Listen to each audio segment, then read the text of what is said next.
मित्रांनो, न्यू मधुर मराठी या चॅनलमध्ये आपलं स्वागत आहे।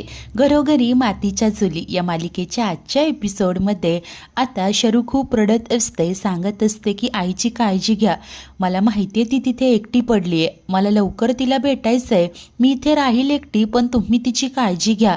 तेव्हा जानकी, इकडे ऋषी, सौमी सर्वच जण तिला समजावतात, आई आहे, आम्ही आहोत तिच्यासोबत, तू मात्र रडू नकोस, खचू नकोस, आपण लवकरच सगळे एकत्र असू, अशी आता ऋषीने तिची समजूत घातलेली असते।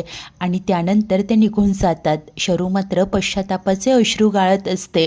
तर घरी आल्यानंतर सौमित्र केसचाच विचार करत असतो। विक्रांतचे मर्डर झालेले फोटोज तो पाहतो आणि त्याला काहीही सुचत नसतं।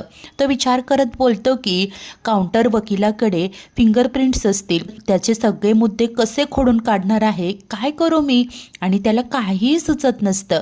तेव्हाच तिथे अवंतिका येते आणि त्याला सांगते की ऐक ना सौमी, मला एक सुचलंय। तो विचारतो की काय, तेव्हा ती सांगते की बघ ना, जर का कोर्टात आपण अशी हायपोथेटिकल सिच्युएशन इमॅजिन केली, समजा शरुतांनी जर का हा मर्डर केला असेल तर त्यांनी हे सगळं स्मार्टली प्लॅन केलं असेल, आणि जर का त्यांनीच विक्रांत भाऊजींना मारलं तर मग त्या मर्डर वेपन तिथे का सोडतील? कारण जेव्हा एखादा मर्डर होतो तेव्हा सगळ्यात आधी ते वेपन लपवण्याचा प्रयत्न केला जातो, पण आपल्या केसमध्ये तसं झालंच नाही। ते वेपन म्हणजेच ती हतोडी इथेच आपल्या घरात सापडली आहे। याचाच अर्थ काय होतो, एकतर त्या मूर्ख आहेत किंवा कोणीतरी त्यांना फसवलंय, अशी आता थिअरी ती मांडते। तेव्हा सौमी देखील खूप खुश होतं। तो म्हणतो की थँक्यू अवंतिका, थँक्यू, मला जे सुचलं नाही ना ते तू पॉईंट आऊट केलंस, खरंच थँक्यू। तेव्हा ती सांगते की अरे असं काय करतोय, माझ्या कितीतरी केसेसमध्ये तूच तर मला हेल्प केलीस ना, आणि तुला आणखी एक सुचवू का, तू एखाद्या सिनियर ॲडव्होकेटचा सल्ला घे ना। तेव्हा आता तो सांगतो की हो, मी लगेच देशपांडे वकिलांशी बोलतो, त्यांचा एक्सपिरियन्स खूप आहे आणि या केसकडे बघण्याचा नवा एखादा ॲप्रोच ते आपल्याला देतील, आणि लगेचच तो कामाला लागतो।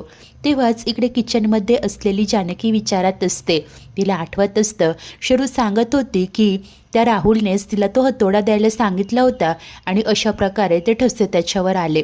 तेव्हाच ऐश्वर्या तिथे येते, गॅस ऑन असतो, जानकीला भाजणार असतं, परंतु पटकन ऐश्वर्या गॅस बंद करते आणि तिच्यावर चिडूनच म्हणते की काय ग जानकी, तुझं लक्ष कुठे आहे, तू अजूनही ते शर्वरीचाच विचार करते ना, तू सकाळपासून हरवल्यासारखी आहेस। तेव्हा जानकी सांगते की हो ग, तुला सांगू का, त्यांनी खून केला नाहीये, पण तेथे त्या हतोडीवर त्यांचे ठसे आहेत। सौमित्र भाऊजी शर्वरी वंशांना कसं वाचवतील आता मला नाही कळत आहे। तेव्हा ऐश्वर्या पुन्हा एकदा ठामपणे सांगत असते की नाही, हा खून त्या शर्वरीनेच केला। आणि जानकी, तूच तर नेहमी म्हणतेस ना सत्याचाच विजय होतो, अगं पण मग या शर्वरीच्या बाबतीत तू असा इमोशनल होऊन विचार का करतेस?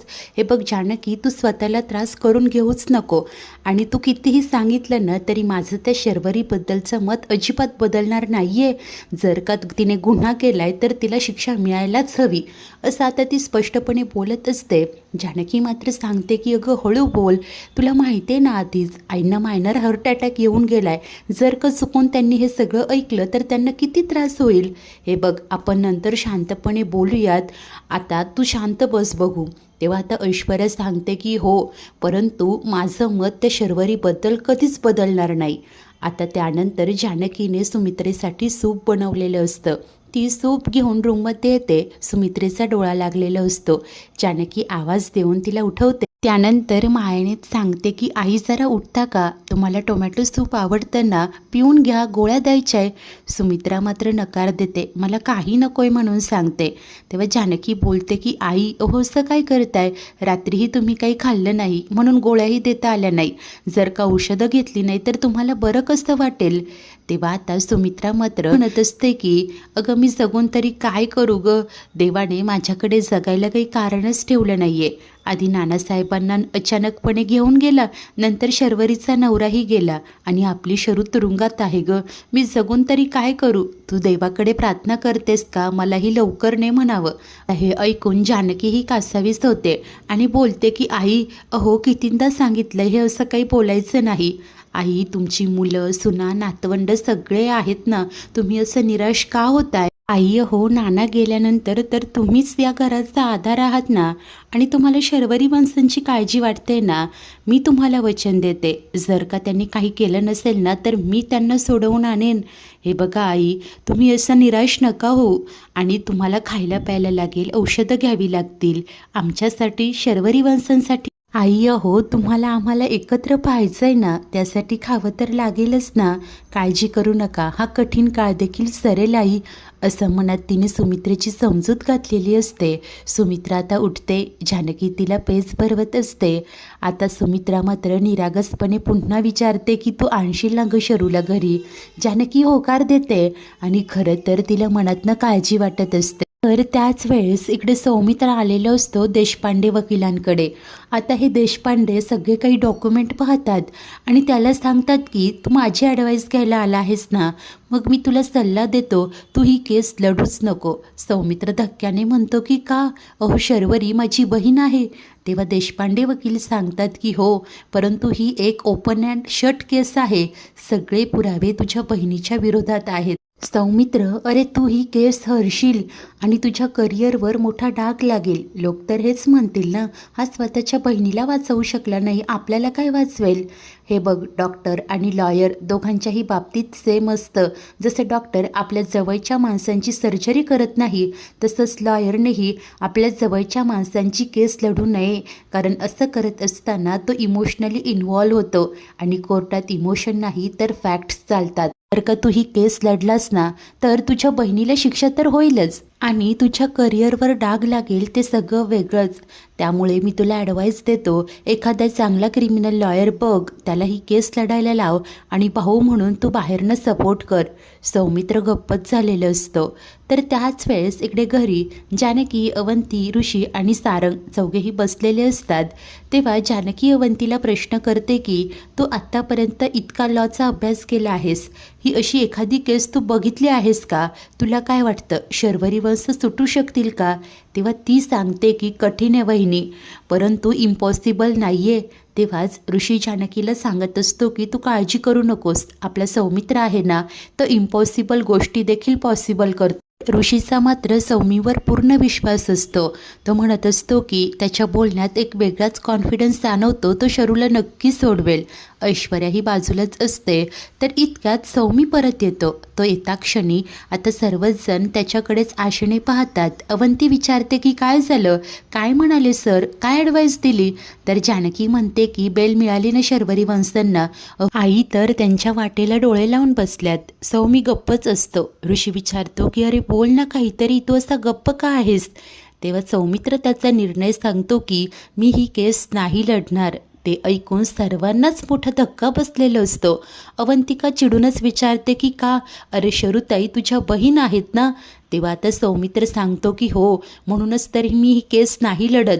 कारण जर का मी शरूला वाचवू शकलो नाही ना, तर माझं करिअर पणाला लागू शकतं आणि माझ्या करिअरच्या या स्टेजला मला ती रिस्क घ्यायची नाही आहे.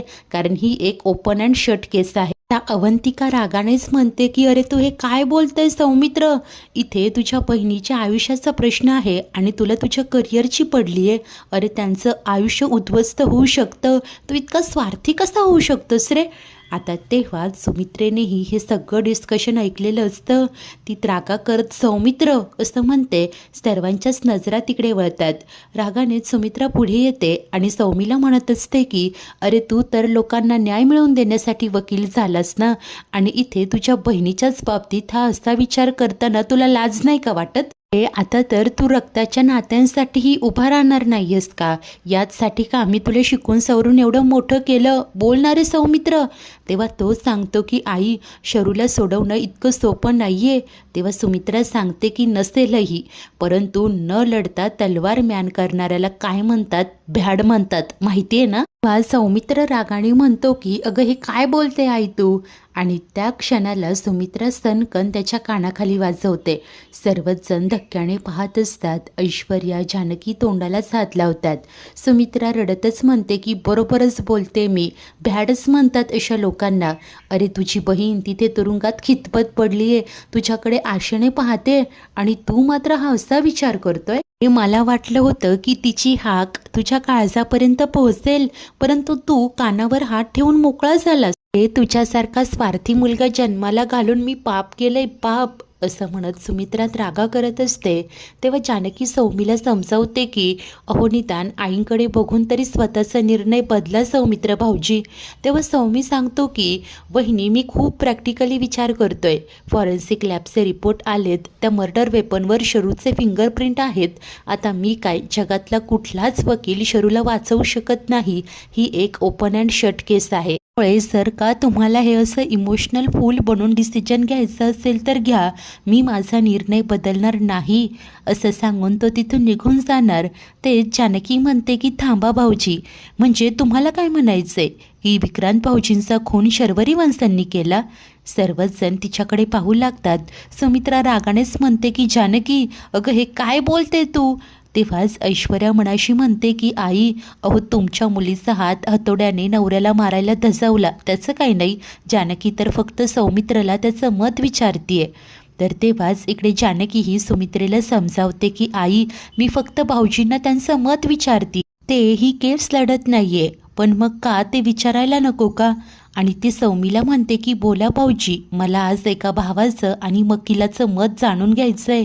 तेव्हा आता सुमित्रा वैतागून म्हणते की मुळात तुम्हाला हा प्रश्न पडतोच कसा? अवंतिका सुमित्रेला काही समजावणार.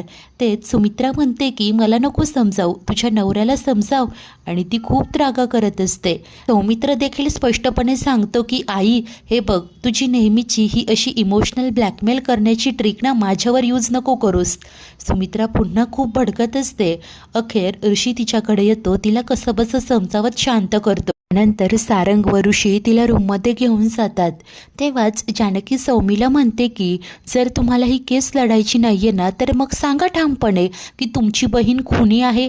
तेव्हा सौमी म्हणतो की हे बघ वहिनी, तुझे शब्द उगीच माझ्या तोंडी टाकू नकोस. मी असं म्हटलं नाहीये, मी फक्त इतकंच म्हटलंय की पुरावे शरूच्या विरोधात आहे, मर्डर वेपनवर तिचे फिंगरप्रिंट्स आहेत. तेव्हा ऐश्वर्या म्हणते की हो ना, म्हणजे तू सुद्धा हे एक्सेप्ट केलंय तर? सौमी रागानेच म्हणतो की तू मध्ये पडू नकोस. ऐश्वर्या सांगते की का नाही पडायचं, घरचा विषय आहे, मी मध्ये पडणारच, मी फक्त माझं मत मांडते. अरे तुला सुद्धा माहिती आहे तू ही केस हरशील, म्हणूनच तर लढत नाहीये ना. तेव्हा सौमित्र वैतागत म्हणतो की तुम्हाला काय समजायचंय ते समजा, पण मी ही केस लढणार नाही. आणि तो तिथून निघून जातो. सारंग आणि ऋषीही तिथे येतात. आता ऋषी विचारतो की काय झालंय, नाहीच म्हणतोय का तो? तेव्हा जानकी सांगते की नका काळजी करू, काहीतरी मार्ग नक्कीच निघेल. आता ती पुन्हा रात्रीचा डबा घेऊन जाणार असते, त्यामुळे तयारीला लागते. तेव्हाच ऋषी अवंतिकाला विचारतो की तुझ्या ओळखीत एखादा चांगला क्रिमिनल लॉयर आहे का? ती म्हणते की दादा बघते हमी, आणि ती तिथून निघून जाते. त्यानंतर जेव्हा ती रूममध्ये येते, सौमित्र आता चेंज करून बाहेर येतो. ती त्याला म्हणते की हे सगळं काय सुरू आहे? तेव्हा तो बोलतो की खाली झाला तेवढा तमाशा पुरे झाला, आता उगीच इथे तमाशा नकोय. तेव्हा ती विचारते की काय रे, कुणामुळे झालाय हा तमाशा? तुझ्याचमुळे ना. मी तुला ही केस का लढायची नाहीये, का असा विचार करतोय तू? काल तर तू स्वतः शरुताईंना म्हणाला होतास ना की काळजी करू नकोस, मी ही केस लढेन म्हणून. मग आत्ता हा असा विचार तू का करतोय? सौमी अरे नको हा असा विचार करूस. हे बघ, तू ही केस जिंकतोय हरतोय कुणाच्या नाही लक्षात राहणार, परंतु या अशा सिच्युएशनमध्ये तू तुझ्या घरच्यांच्या पाठीशी ठामपणे उभा राहशील ना तर ही गोष्ट सगळ्यांच्या लक्षात राहील. बघ आता घरच्यांना शरुताईंना तुझी गरज आहे, त्यामुळे उगीच हा असा निर्णय नको घेऊस, करिअरचा विचार नको करूस. तेव्हा तो बोलतो की मग काय करू? ही अशी ओपन अँड शट केस लढून मी लूजर म्हणून ओळख बनवू का? अगं देशपांडेसारख्या वकिलांना असं वाटतंय ही केस जिंकणं शक्यच नाही. अवंतिका पोटतिडकीने त्याला समजावत असते की अरे मी तर फक्त त्यांचा सल्ला घ्यायला सांगितलं होता रे, ते असं सल्ला देतील नव्हतं वाटलं. आणि मुळात हे बघ, जर का तू या केसला डीपली स्टडी केलं ना तर तुला काहीतरी पॉझिटिव्ह नक्की मिळेल. मगाशी मीच तुला म्हटलं होतं ना, कुठलाही खुनी ते मर्डर वेपन आपल्याच घरात का लपवेल, याच मुद्द्यावरनं तू कोर्टात आर्ग्युमेंट करू शकतो. आणि बारकाईने जर का तू स्टडी केलास ना तर अजून अशा अनेक गोष्टी तुला सापडत जातील सौमी. ऐकणारे सौमी, देव आपल्यासोबत आहे. आपण जर का प्रयत्न केला तर जिंकण्याचे चान्सेस असतील, पण हे असं गिवअप करून तर नाही ना रे चालणार. तेव्हा तो बोलतो की अगं काही फिलॉसॉफी फक्त ऐकण्यासाठीच चांगल्या असतात. अगं नानांची केस तर तूच लढायचं ठरवलं होतंस ना, मग ती सॉल्व का नाही झाली? तेव्हा ती सांगते की हो नाही झाली सॉल्व, परंतु मी गिवअप तर नाही ना केलं. अरे पण तुझे हे डबल स्टँडर्डच मला कळत नाही आहे. मी त्याच सौमित्रशी बोलते ना, जो मी शरुताईंच्या विरोधात एकही शब्द बोलले तरी माझ्याशी भांडायचा, तुझं त्यांच्याविषयीचं प्रेम असं उफाळून यायचं. मग आत्ता काय झालंय? आत्ता अशी हार का मानतोय सौमित्र? असं म्हणत ती त्याला जाब विचारत असते, परंतु सौमीवर काहीही परिणाम होत नाही. तो म्हणतो की तू कितीही आणि काहीही बोललीस ना तरी मी माझा निर्णय बदलणार नाही. आपण आता त्याच विषयावर बोलणं बंद करूया, असं वैतागत बोलून तो बाजूला जातो. अवंतिकेनेही मनाशी काहीतरी ठरवलेलं असतं आणि ती तिथून बाहेर पडते. तेव्हाच किचनमध्ये असताना ऐश्वर्या जानकीला म्हणत असते की बघितलंस ना तू, सौमित्रला स्वतःच्या बहिणीपेक्षा त्याचं करिअर जास्त महत्त्वाचं वाटतंय. I know he is very smart. तेव्हा जानकी तिला समजावत असते की आता सौमित्र भाऊजींना आपण काहीही बोलायला नको. तेव्हाच अवंतिका तिथे येते आणि म्हणते की का बोलायचं नाही आहे, रॅदर आपण सगळ्यांनीच त्याला बोलायला हवं. पण मला माहिती आहे ना, आपण त्याला पार डोकं फोडून जरी सांगितलं ना तरी तो त्याचं मत बदलणार नाही. बहिणी अहो मला असं वाटायचं मी त्याला चांगलं ओळखते, पण तो हे जे काही वागतोय ना दिस इज सो अनएक्सपेक्टेड. मला ना खूप त्रास होतोय त्याच्या या वागण्याचा, असं म्हणत ती पॅनिक होत असते. तेव्हा जानकी समजावते की अगं बस, किती पॅनिक होतेस, हे बघ तू शांत हो बघ. अवंती म्हणत असते की मला ऑलरेडी सौमीच्या वागण्याचा त्रास होतोय बहिणी. त्यानंतर जानकी समजावते की हे बघ तू का इतका स्ट्रेस घेते, आपण दुसरा एखादा चांगला वकील बघूया ना. परंतु इकडे अवंती बोलते की का घरात 2-2 वकील असताना दुसरा वकील का पाहायचा? आणि वहिनी तुम्हाला माहिती आहे का, हे असं हातावर हात ठेवून गप्प बसण्याने ना मला जास्त त्रास होईल. त्यापेक्षा ना जर का मी हा प्रॉब्लेम सॉल्व करण्यात मदत केली तरच मी शांत होऊ शकते आणि तुम्ही दोघी आहात ना माझ्यासोबत, मला काहीही होणार नाही. आता या अवंतिकाने ठरवलेलं असतं की शरूची केस ती लढणार, या सगळ्या प्रॉब्लेममधून ती शरूला बाहेर काढणार. तेव्हा ऐश्वर्या म्हणते की अवंतिका अगं तू बरी आहेस ना? अगं का असं करते? तुला माहिती आहे ना ती शर्वरी कशी आहे, सगळ्या गोष्टी तर तुझ्याच डोळ्या देखत घडलाय, तरीही तुला असं वाटतंय? तेव्हा आता जानकी सांगते की फक्त तिलाच नाही तर माझीही खात्री आहे की शर्वरी वंश निर्दोष आहे. तेव्हा ऐश्वर्या तिला प्रश्न करते की का खात्री आहे तुला? जानकी गप्पच होते. मित्रांनो आजचा एपिसोड इथेच संपतो. तर पुढील भागात जानकी अवंतीला समजावत असते की हे सगळं तुझ्यासाठी खूप स्ट्रेसफुल होऊ शकतं, परंतु ती सांगते की माझ्यासाठी शरुताईंना सोडवणं जास्त महत्त्वाचं आहे. तितक्यात सौमी तिकडे येतो. रागानेच तिला आतमध्ये घेऊन जातो आणि बोलत असतो की एखादी गोष्ट करायला नाही म्हटलं तर ती तुला करायचीच असते का? तुला माझ्यापेक्षा जास्त कळतं का? या रागात येऊन अवंती देखील सांगते की मला तुझ्या एवढं कळतं की नाही ते माहिती नाही, परंतु मी तुझ्या इतकी स्वार्थी नक्कीच नाही आहे. आता हे ऐकून सौमीचा राग अनावर होतो आणि तो अवंतिकेवर हात उगारतो. इतक्यात जानकी तिकडे येते आणि सौमीचा हात पकडत त्याला अडवते. तर सौमित्र मात्र म्हणत असतो की आजपर्यंत अवंतिका माझ्याशी असं कधीच वागली नाही, परंतु आज वहिनी तुझ्यामुळे ती माझ्या विरोधात जाऊन गोष्टी करायला लागली आहे. म्हणूनच आज तुझ्यासमोर हिला स्पष्टच सांगतो, जर का हिला माझं ऐकायचं नसेल ना तर आजपासून हिचा आणि माझा काही संबंध नाही, असं बोलून तो तिथून निघून जातो. अवंती रडायला लागते. जानकी तिला सावरत असते. त्यानंतर जानकी जेव्हा लॉकअपमध्ये येते तेव्हा शरू आशेनेच विचारते की उद्या कोर्टात केस उभी राहील, सौमित्र दादा तयारी तर करतोय ना? आता मात्र जानकीकडे काहीही उत्तर नसतं. मित्रांनो आता ही सगळी केस नक्की कुठल्या वळणाकडे जाणार? इकडे जानकी, ऐश्वर्या आणि अवंतिका तिघेही मिळून राहुल विरोधात काही पुरावे गोळा करू शकतील का? या केसचा निकाल लागेल तरी कसा? सर्वच काही पाहणे खूप उत्सुकतेचे असेल. अशाच नवनवीन भागांच्या डेली अपडेट्ससाठी आपल्या न्यू मधुर मराठी या चॅनलला नक्की सबस्क्राईब करा. धन्यवाद.